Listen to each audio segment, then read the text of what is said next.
Assalamualaikum warahmatullahi wabarakatuh. Selamat pagi, siang, sore, dan malam kepada rekan-rekan semua dan khususnya kepada instruktur dan asisten dosen yang saya hormati. Perkenalkan, nama saya Suci Aliatnyani dengan NIM 2407027. Di sini saya akan mempresentasikan tugas besar visualisasi dan analisis data menggunakan Google Colab. Di sini saya menggunakan dataset Birds of the World untuk studi kasusnya. Nah, teman-teman semua, di sini saya melakukan 3 tahapan, yaitu yang pertama exploratory data analysis yang mencakup untuk memeriksa struktur awal dataset, menghitung jumlah nilai yang hilang, dan yang terakhir kemudian meload dataset yang akan digunakan. Nah, di sini dapat kita lihat ya bahwa struktur dari awal datasetnya itu ada sebanyak 1310 baris dan 12 kolom. Nah, teman-teman, di sini yang pertama saya lakukan yaitu mensinkronisasi Google Drive dan Google Colab untuk bisa mengakses dataset. Kemudian di sini saya mengimport library yang saya gunakan seperti Pandas, NumPy, Matplotlib, PyPilot, dan MyPlotlib CM untuk pengolahan data, visualisasi data, serta pewarnaan pada visualisasi. Nah, selanjutnya di sini meload dataset yang akan digunakan tentunya, dan di sini memeriksa struktur awal data. Di sini saya hanya menampilkan 5 data yang ada di dataset tersebut. Di sini dapat kita lihat ya bahwa untuk struktur awal datasetnya itu kan tadi udah dijelasin ya, ada 12 kolom, yang mana 6 kolom sisanya itu kolom bertipe anem. Di sini bisa kita lihat juga ya bahwa dari kolom-kolom anem ini tuh kebanyakan isinya tuh nggak ada gitu, jadi jumlah apa ya, sehingga di sini saya melakukan perhitungan untuk menghitung jumlah nilai yang hilang. Di sini bisa kita lihat ya bahwa dari kolom anem yang kebanyakan tidak memiliki data gitu, sehingga di sini saya melakukan tahapan kedua yaitu pre-processing data. Nah, tentunya kenapa saya melakukan pre-processing data ini, yaitu untuk bisa menghasilkan informasi yang berkualitas, karena karena di sini saya ingin memastikan bahwa data yang digunakan itu konsisten, relevan, dan bebas dari noise, sehingga siap dianalisis secara statistik maupun visual. Nah, di sini saya pertama dilakukan itu menangani missing values seperti menghapus kolom yang seluruhnya kosong dan menghapus baris yang kolom waktunya kosong khusus di kolom time. Kemudian di sini saya juga menghapus kolom tidak relevan seperti yang sudah dijelaskan, yaitu kolom anem, karena dia tuh gak memberikan informasi yang berguna untuk dianalisis. Nah, di sini bisa kita lihat ya, sisanya hanya ada 6 kolom.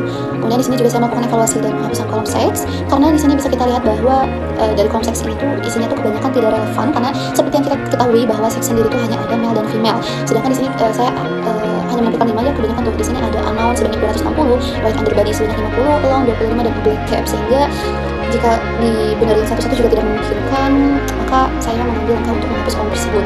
Untuk selanjutnya juga saya melakukan hal yang sama untuk kolom feeder color, karena kebanyakan isinya juga tidak relevan, lebih ke deskripsi dibanding warna dari burung tersebut. Nah, kemudian selanjutnya di sini saya melakukan standarisasi nama kolom, khususnya untuk kolom description of bird. Di situ saya mengubah spasi menjadi underscore. Nah, juga selanjutnya di sini saya melakukan transformasi tipe data untuk kolom waktu menjadi date time, karena tadinya itu kan kategori gitu.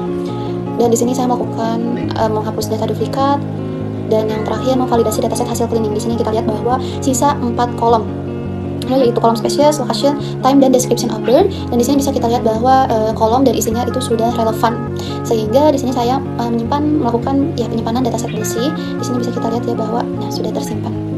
Dan yang step ketiga yang terakhir yaitu saya melakukan visualisasi dan insight. Di sini saya melakukan 4 visualisasi. Yang pertama ada distribusi 10 spesies burung paling banyak diminati. Di sini bisa kita lihat bahwa dari yang pertama itu ruby-throat hummingbird dengan lebih dari 25, berarti ini sekitar 30-an kurang ya.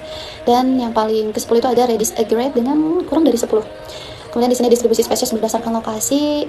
Di sini tentunya kebanyakan yang ranking pertama tuh United States ya, ini paling tinggi, dan yang ke-5 itu Chicago. Ini kurang dari 10.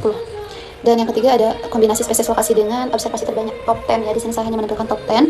Di sini ya ini kelihatan ya bahwa ruby-throat hummingbird dan United States ini tuh paling pertama dan konsisten dari 2 diagram yang di atas. Kemudian visualisasi terakhir yaitu proporsi 5 spesies burung terbanyak. Nah, tetap yang pertama itu oleh ruby-throat hummingbird.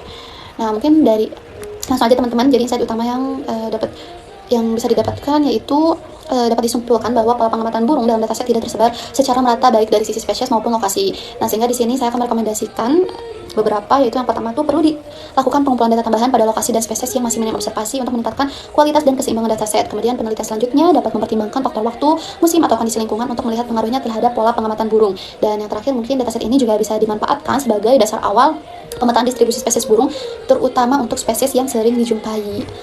Kemudian untuk kesimpulannya yaitu proses data cleaning yang sistematis berhasil meningkatkan kualitas dataset dengan menghilangkan kolom tidak relevan dan tidak valid serta nilai-nilai yang duplikat. Nah, melalui EDA ini diperoleh insight bahwa terdapat pola dominasi spesies pada lokasi tertentu serta perbedaan antara intensitas observasi dan keanekaragaman spesies. Analisis ini menunjukkan pentingnya processing data sebelum melakukan analisis lebih lanjut. Mungkin cukup sekian presentasi dari saya, mohon maaf bila ada kurang lebihnya. Saya pamit undur diri. Wassalamualaikum warahmatullahi wabarakatuh.